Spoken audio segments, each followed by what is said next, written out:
My name is Martin Dixon. I had a hip replacement. I found the whole process very good and very easy to follow. I met Mr Ganapathi in the December for a consultation, and he scheduled my operation for March, which was very good. It was only 3 months later. The whole process was that I went in the morning and came out in the afternoon.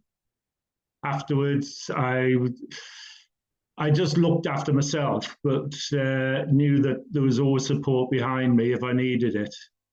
I was given a selection of drugs to take and what schedule to follow with the drugs.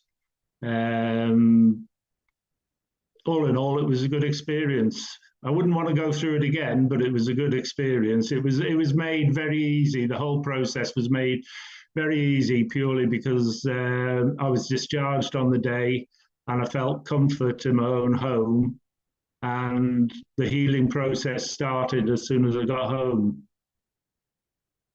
So yeah, I wouldn't say it was enjoyable, but a means to an end. I would say it's an excellent process because you start the recovery as soon as you get home. You've got full support from your hospital and from Mr Ganapathi. The physio was very good. They knew exactly what exercises to give you and when you could do them, and they also stopped you from doing exercises that would have been detrimental to your recovery. So all in all, I'd say it was a great experience, but at the same time, it wasn't, because I didn't like going through it. But the whole process was made very easy for me.